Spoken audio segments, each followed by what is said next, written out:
All right. Hey, what's up? Um, Excited about today. I want to talk to you about, some people call it once saved, always saved. And I want to talk to you about that. I'm not really coming against Calvinism proper, because Calvinism proper comes from John Calvin, and that's not what we're going to talk about in depth because it'll bore you. Um, there is a teaching on, this kind of, man, every time you make a mistake, okay, you're not saved. I'm not talking about that. What I'm addressing are, there's all these people I'm seeing online that have this belief, unbiblical belief, that I've accepted Jesus as my Lord and Savior. I believed in him. I got baptized, a long time ago, or maybe recently. A lot of times the context is I got saved when I was 9, baptized. Now I've been living, sleeping with my girlfriend. I've been partying. I've been doing drugs. But I'm still going to heaven because I'm saved. No, that's not the biblical presentation of salvation. This is not true. It's not true. And I want to walk you through this. And I'm going to get hate, but I'm a big boy. I can handle it. And there's going to be people in the comments, and I'm probably not going to respond to everybody. Okay. I'm just not interested in arguing with people who don't want to listen. Go research this. I'm going to give you a couple passages, okay, and walk you through this. When we're talking about salvation, salvation is all about redemption. This is Romans chapters 1-8. Redemption, reconciliation to God, walking in right relationship with God, restored to sonship. And we literally live, we're called saints in the New Testament, all over the New Testament, and we live a sanctified, godly, holy life. That is the fruit of a child of God. Now, and this was a problem, this is not only a problem in our day, it was a problem in their day. And just to give you a couple passages, in James chapter 2, James is dealing with faith and deeds. That's, if you've ever read the New Testament, and specifically the letter that James writes to the church of his day, this is a massive aspect of his letter, so much so that Martin Luther, the old guy, way back monk guy, Calvinism, coming out of Catholicism, all of that, 95 thesis guy, he didn't even want James in the canon because he was like, no, it's by faith alone. Yeah, okay, it is by faith. It's the unmerited salvation. It's the gift that I didn't earn. I get all of that. But we're brought into a relationship with God where we're to live and bear a certain kind of fruit, which is evidence that we've been saved. Okay, so that's the idea. So James writes, and this is at the chapter 2 of James, verse 18. He says, someone will say, you have faith, I have deeds. Okay, so he's dealing with the opposite form of what we're talking about here in terms of, I don't necessarily have faith, but look at what I do. So he's dealing with both sides of the argument.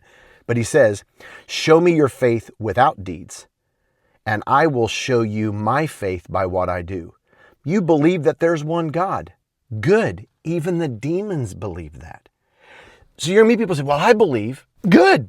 Even demons believe, even demons believe God and confess that he's Lord. Okay. I mean, they'll say, in the Gospels, when Jesus is casting out a demon or when he comes up, sometimes they'll just speak out, you're the Lord Most High. What?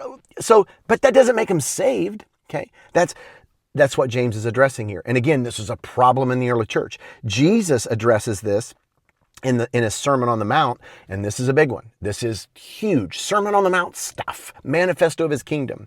In Matthew chapter 7, beginning at verse 15. This is so good. Listen to this. He begins and he says, watch out for false prophets. That's people that are proclaiming and teaching the message of God. They come to you in sheep's clothing, but inwardly ferocious wolves. And then he says, by their fruit, you're going to recognize them. Do people pick grapes from thorn bushes or figs from thistles? Come on, this ain't rocket science, is what he says. Then he says this, likewise, okay? So not just false prophets, but there's going to be a lot of people like this you're going to run into. Likewise, every good tree bears good fruit. A bad tree bears bad fruit. A good tree cannot bear bad fruit, and a bad tree cannot bear good fruit. Every tree that does not bear good fruit is cut down and thrown into the fire. Thus, by their fruit, you're going to recognize them. Not everyone who says to me, listen how aggressive this is. He's talking about the day of judgment. Not everyone who says to me, Lord, Lord, will enter the kingdom of heaven, but only he who does the will of my Father who is in heaven. The idea that I'm going to get to go to heaven because I confess Jesus is Lord and he saved me and doesn't change my life, good luck with that. If that's going to be your deal, good luck, okay? I'm telling you, it's not biblical. That's what he says here in verse 21. Not everyone is going to say, Lord, Lord, gets in. Only he who does the will of my Father in heaven. I'm changed, I'm transformed, I'm saved, I'm living in obedience, and I'm going to listen to you. He goes on in verse 22, many will say to me on that day, hey, we prophesied in your name, healed in your name, cast out demons, performed miracles, went to church on Sunday, post TikTok videos. He says, that's what I'm talking. That's what he says. Then I will tell them, I never knew you. Away from me, you evildoers. Last one. I want you to go study this. This is in John. This is so good. John 14 and 15. Runs into 16, but if you just study the last half of John 14 and chapter 15, Jesus just crushes this. Because you're going to hear people say, well, it's unconditional salvation. No, it's not. It's the free gift of salvation, but there's conditions. If you go kill people, okay, can't be saved. It's not rocket science, okay? You go rob banks, that's bad. All right. So Jesus talked about that all the time. He does it here in John chapter 14. And I love it. Listen to these conditional statements. John 14, 15. If you love me, you will obey my commands. That's verse 15. Go down to verse 21. Whoever has my commands and obeys them, he's the one who loves me. Verse 23, if anyone loves me, he'll obey my teaching. Verse 24, he who does not love me will not obey my teaching. And these words you hear are not my own. They belong to the Father who sent me. Like this is a standard of the kingdom.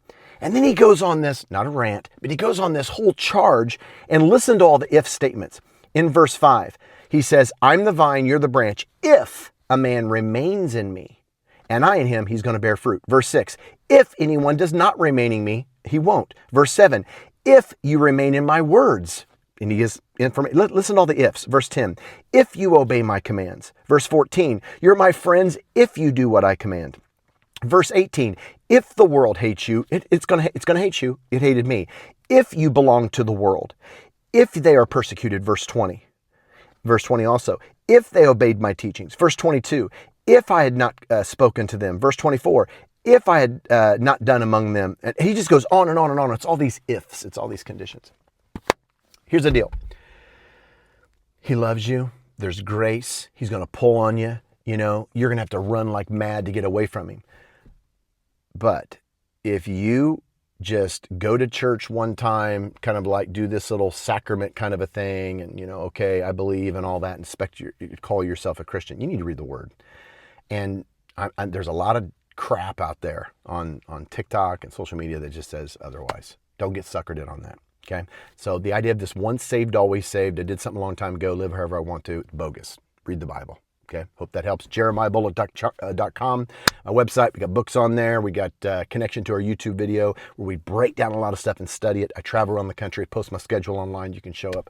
We're at churches all over the country. So this week I'm up in Minnesota. I was here last week. I'll be here this week. I'll be here the next week and then the next week. And we'll be in and around Minneapolis area. So if you're in the area, hey, drop in. Check our social media, TikTok, Instagram, Facebook, all that stuff. All right.